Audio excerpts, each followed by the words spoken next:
Right, everybody, I just thought I would post a 2.5 year review of the car. We've had this since just after Christmas 2020, and I guess the PCP's up Christmas this year. And so, what have I thought of the car over these 2.5 years? Well, I think it's been an incredibly efficient car. We've averaged, at least it says on the dash, cumulatively about 4.5 miles per kilowatt hour. So that's starting in winter, coming through into summer, and then an extra 1.5 years on top of that. Although I might have much better figures than that, I'll tell you about that later. And you know, inside's very comfortable as a driver. Maybe the seat gets a bit less comfy on really long trips, but does quite well. I know my wife thinks the seats are okay on short journeys, but yeah, on longer journeys she's wriggling all about everywhere. It's big enough for kids. It's nice and easy to get them to because of the SUV-ish style. You've got your car seats fitting easily in here with enough leg room for young kids. And when I've sat in here as an adult, even with a seat all the way back, you've got enough room for medium-sized adults. Legs just fine. I think the inside for the driver, everything's quite good. You've got a nice big touch screen. You've got plenty of buttons for where you need buttons for sensible things. You know, some electric cars, you can't easily change the temperature, the fan speed, the volume, or the radio channel that easily. So that's got all this. The touchscreen I'll just turn on now is nice and snappy. Let's just keep that off. And if you're interacting with the map, it's okay. You can easily go through different settings that you have up in this little bit here. You don't really want to do that, but you can make this bigger. The nav is okay. Putting in names of places works really well. You can pinch and zoom this.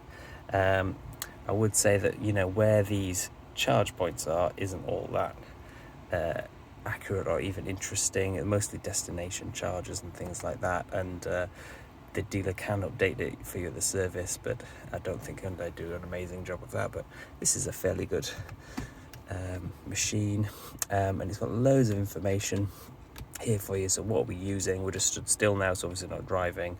We're just using electrics, and the climate will turn off. We don't really need. But there's loads of, if you don't want to geek out on all this kind of stuff, there's loads of stuff there. So these are some of my recent trips. Obviously, like Little Pool and Barry, you're getting insane efficiencies in the summer. And then these two big long trips are sort of, these were on A roads or motorways, albeit with some roadworks on this one because we're going a bit slower.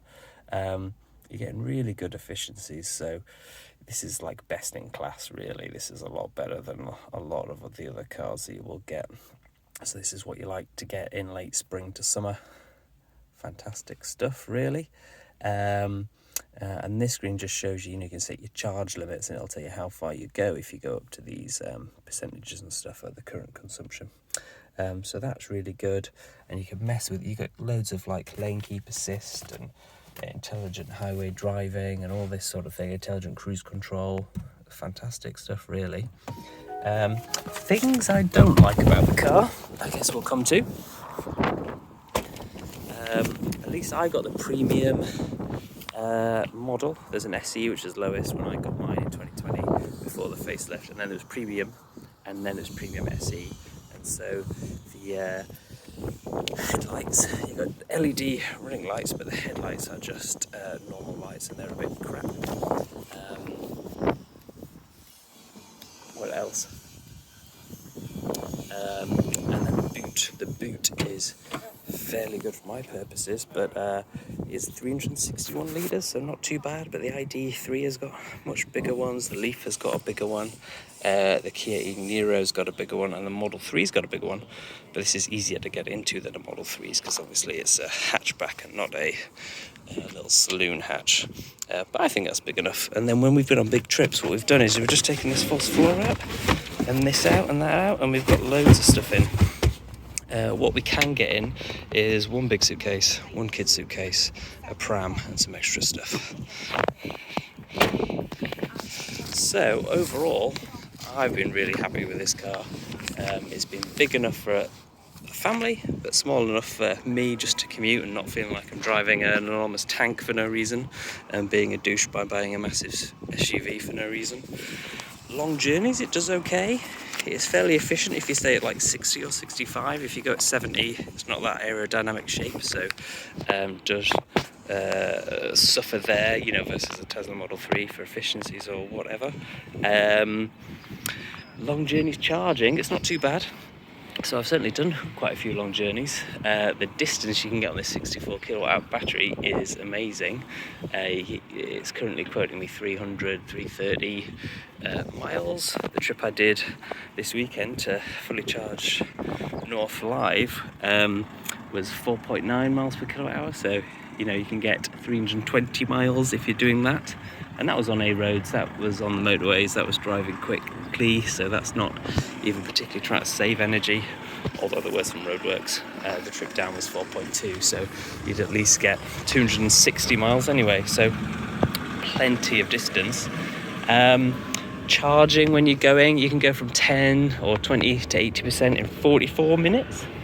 If you compare that against a Tesla Model 3, the LFP 60 kilowatt hour battery, that'd be more like 25 minutes.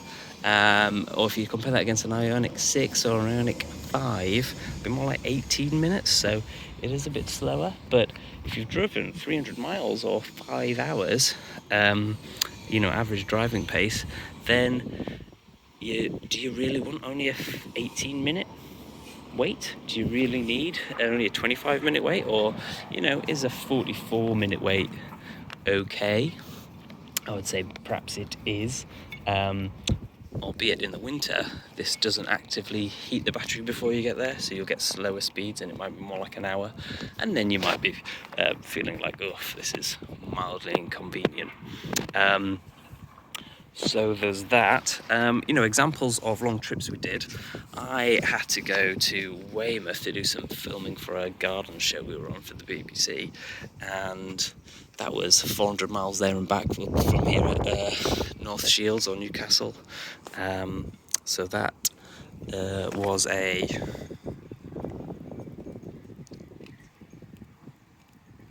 How long did that take me? I did write it down. 7-hour trip, and maybe I had to spend 40-50 minutes charging, maybe an hour, because we weren't quite getting the speeds. Kind of driven to Rugby service station, you might have seen the other video, and that was just set up, so it was free charging way, but wasn't quite going at the advertised 77 kilowatt speed. It was more like going 35 or 50, despite it being 150 kilowatt or 300 kilowatt charger, which is a bit annoying. One of the annoying bits of electric charging, you occasionally don't get what you're expecting. It was a warm day, the battery should have been warm enough, but maybe no battery preheating, and it being 16 degrees out instead of 25 or whatever it's supposed to be to get optimal charging meant that there was a bit slower. But yeah, I'd had like a 3-hour journey at that point, so am I really that bothered if I've got a longer time for peeing, eating and refreshing one's mind? So that was a 7-hour journey each way, 400 miles each way, 800 miles in total. Free charging on the motorway, that both ways, but paid for a destination charger while I was down there in Weymouth by the hotel, which was great. Other things we did at Christmas this year, we drove down to rural Essex where the wife's parents are, so that's a 300-mile trip, 5.5 hours. We did stop at the Deep in Hull, which is like a big sea life centre, which was pretty good, and they had free destination charging. Only 2, but we got 1. And so we were 100% there. So we made it all the way down to Braintree, which is basically Colchester, to grid surf and charge there. So, you know, there was 35 chargers there. By the time we got there in the evening, and, you know, there was no queues despite it being a Christmas holiday. Was it Christmas Eve? It was Christmas Eve or the day before. So peak holiday travelling, no queues whatsoever. It was absolutely fine. And the same on the way back, really. We managed to get all the way from Essex to Wetherby and use that. We did deliberately go off-peak, as to not waste time, because this was just before New Year's, and we thought, there might be a lot of people going, plus, let's just put the kids to bed in the car and then go up. And so we were getting there about 9 o'clock. Everything was closing in terms of food, but out of the 12 or 15 chargers there, we were the only one using it, or one or two people using it, so there was no problem there. You might have heard about queuing at Christmas at T-Bay, but Wetherby, a very popular service, is still no queuing at Christmas or New Year's. And the other thing this car can do is occasionally when I get a day post nights and I've got nothing to do, I just want to drive to the lakes and climb Scarfell or something, like I'm going to do tomorrow. And so this car can do it. It's 110 miles there, it's 110 miles back. This car's got the range, especially in summer when you're going to do something daft like that in the future. And what did I do? I went to Edinburgh as well, didn't I? So I can't remember quite how far that is. That's 110 miles there and back as well, maybe 120.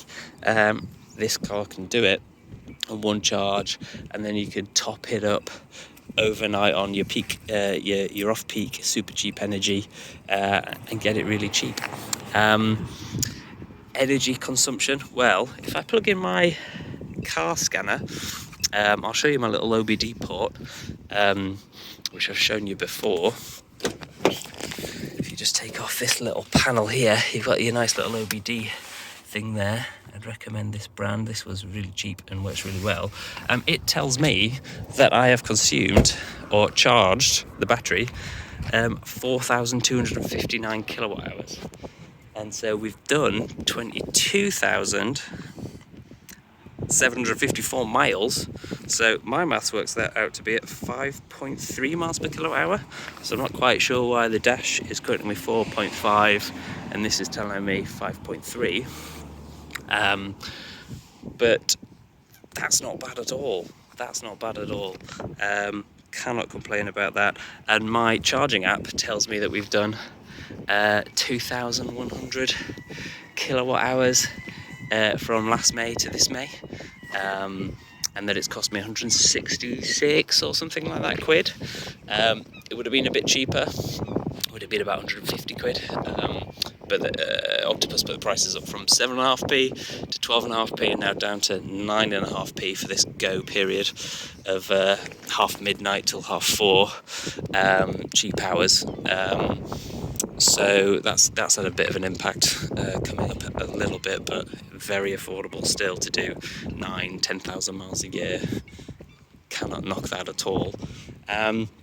Now, coming to the decision to keep the car or not, well, at Christmas, what could I do? How much is this worth? Well, the balloon payment on this is about £18,000 at the end of the 3 years. And for a while you couldn't really get hold of new cars and the chip shortage, you could get about 30 grand, 28, 29, 30 grand for this at peak car shortage. But that has dropped away with, the myriad of Tesla Model 3s that there's a big uptake in them being bought in 2019. So now in 2022, 2023, they're all being coming off their PCPs, and instead of a few dozen, there's a few hundred or a few thousand going. And that means there's a flux of second-hand cars all around the same age as this one. So now instead of being offered 30 for a 38 grand new car, that's kind of insanely low depreciation over 3 years, only like a third or less. It's dropped back to maybe about 20. If you're selling it privately, you might get 20, 22, 23, 24, 25. But if you want to sell to We Buy Any Car, Motorway, Cinch Car, they're offering you sort of like 17, 18, 19,000 instead. So that's, it's disappointing, but it's just the nature of the abnormally good depreciation at the beginning, and it's come back to a bit below what market value really should be, I think, but it's no problem. So if we were going to be able to sell it for 30 and I could get a Tesla Model 3 for 30 or less, maybe I would have changed. Even thinking about getting a new Tesla Model Y or something, if that's 46 and we're selling this for 30, that wouldn't have been a huge problem. That would have been a 16. The loan wouldn't have been too much more to buy this out versus to get one of those new. And so that was a consideration. The Ioniq 6 is a car that I love the look of as well, and that's about 46 new, same as a Tesla Model Y. It's got the faster charging and it looks amazing. Looks less like a drab Nissan Juke from the noughties on the inside, like this one does a little bit. But in the end, this car suits our needs. If I want to get solar panels, if I want to get a heat pump, if I want to insulate the house, if I want to get a home battery, there's competing demands on our money. And if this car does everything, why am I buying a new one? Why am I going through the stress of swapping? This will do it. It's much easier just to buy out the loan at the end of this with a car loan than it is to get a new one and have to worry about the faff of that. So I'm not worried about that at all. I think I'll stick. But let me know what you would do. The Tesla Model 3 would charge in 25 minutes rather than 44. The Ioniq 6 would charge in 18 minutes rather than 44. Much better car. I don't think it's more efficient. I think it's about the same. But why invest all your resources into one thing when it's just a mode of transport? Why not save for other decarbonisation funds and tools and things? So anyway, let me know what you think. What would you do? What do you think of an old car like this? Oh, also, this blue colour, I wish I'd have got the orange. I've seen the orange about. It's amazing. We definitely chose the wrong one in this blue. I thought the new facelift version is a lot brighter. That blue's a lot nicer than this. But I wish I got the orange or the bright red. This is okay though. Anyway, ciao.